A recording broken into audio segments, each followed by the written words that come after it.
Hello again, and welcome back, everybody, to another edition of the Rural Report. I am your Rural 2IC, and we're going to continue our mini series entitled It Takes a Village. Now, I wanted to do this mini series because we've heard that saying before, right? It takes a village, and really, and for being honest with ourselves, it is. There's going to be a lot of tasks that need done, and those tasks need to be filled by various people. And so I wanted to highlight some of them. Now, if this is your first video you're watching in this mini series, you don't have to watch it in any specific order, but at the end, somewhere probably over here in the cards, there'll be a little link that you can go back and watch all of them in the series. So, without further ado, let's go ahead and switch over to our next one, which is going to be security. Now, I decided to go ahead and do this video a little early in the series because I'm sure there's probably a great number of people that's going to show interest in just the title alone. So, without further ado, let's just go ahead and define the term. So, security is basically an individual or person, group, whatever, that provides some level of protection for a person, group, place, or thing. Basically, nouns, right? So, first is what most people are going to think of when you start saying security, which is protecting someone or a group of individuals. But I also wanted to bring attention to the latter half of that definition, which is places and things. A place can not only be, your home, but it could also be things like a stash house or even a semi-local resource that you can't move it. That brings up things such as just resources that you have on your homestead or your property, right? So there's also different levels of security, and we're going to break them down into basically three levels. And the first one, we're just going to call it a low level security. Now, an example of this is going to be something like what you would basically see as a modern neighborhood watch. These are going to be people or a person, depending on the size of your group and how many you have in your security detail. This is going to be the one that makes sure that the people inside of your group or your little neighborhood or whatever, that they're being behaved, right? Now, the people in this group are going to be pretty light armed. Maybe something to where they have some sort of pepper spray, a really bright flashlight, some sort of baton, or something like that. They have some level of protection and being able to provide protection. But you also want to be realistic because if these guys are fully tacked out like some special ops guy, then you are misallocating resources and things from other people that need those materials and objects and whatnot. So, really, if we move on to the next one, which is going to be your mid level security. Now, an example of this is going to be something like an observation post, maybe the end of your street, something like that.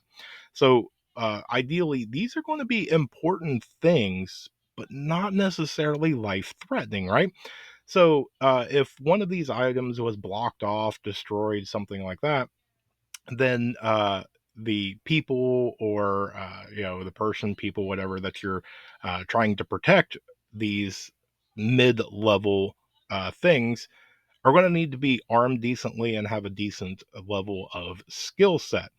And so you need to really take into consideration of what you would put into this category.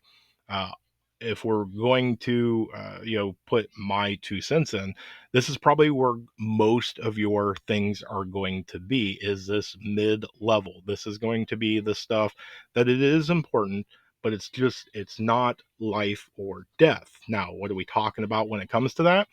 Well, let's move on to the last, which I'm going to call the max level security. Now, this is obviously that last highest tier, and this is going to be the life or death things that you must protect at all costs.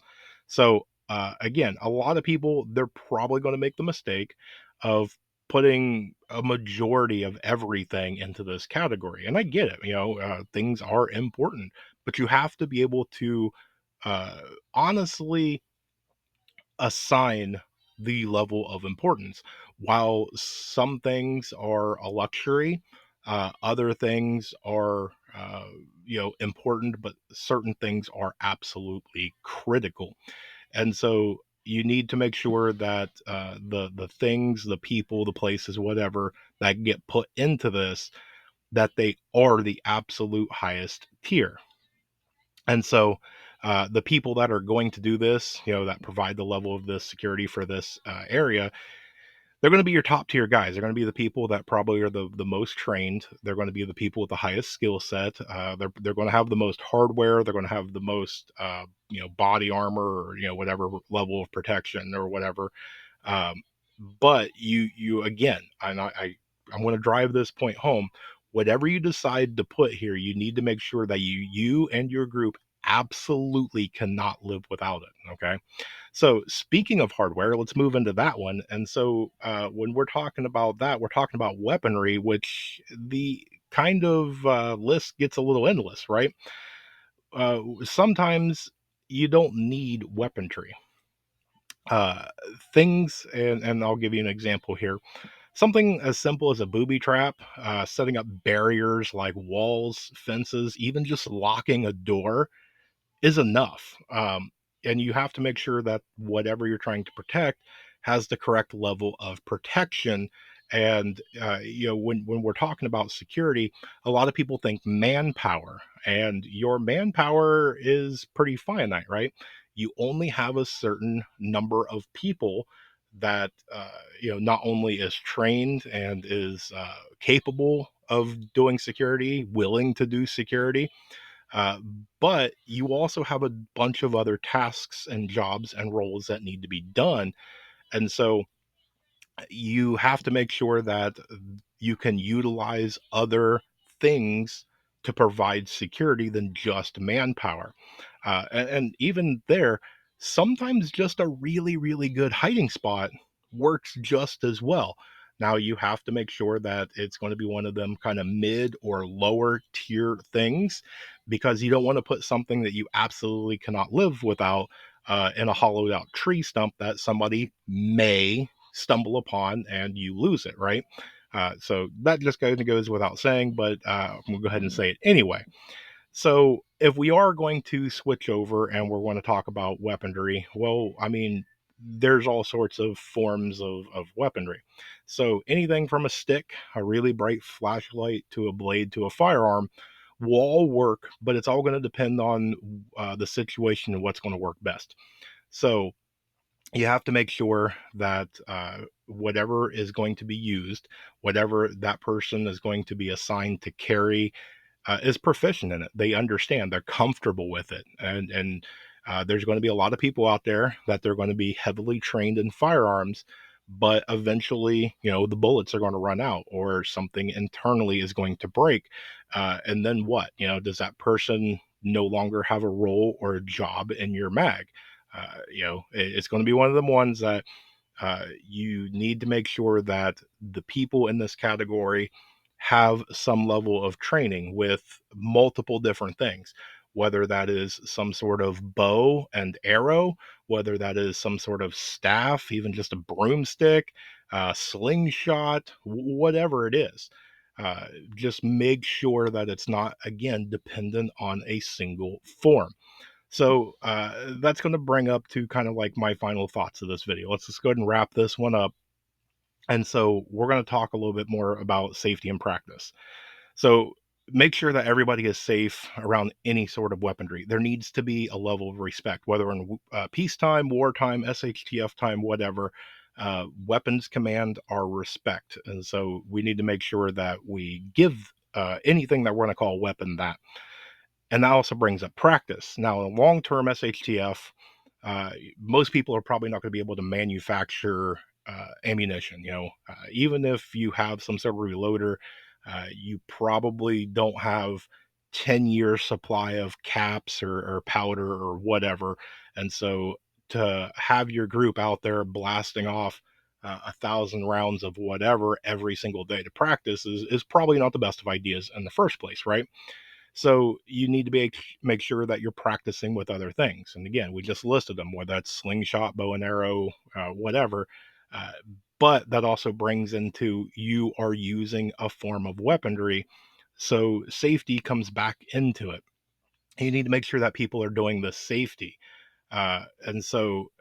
Whether that's having some sort of trainer, whether that's having some sort of PPE, or even a training version of the weapon that they intend to use, might all be good ideas. Now, the people though in this, they should be some level of proficient to a very high skill set, but you also need to make sure that there will some of the highest trusted people that you have in the group. Now, you should have a pretty high level of trust anyway, but there's an old saying of he who holds, all the guns makes the rules, right? And so you really don't need some unfair, upset security detail staging up a coup during SHTF.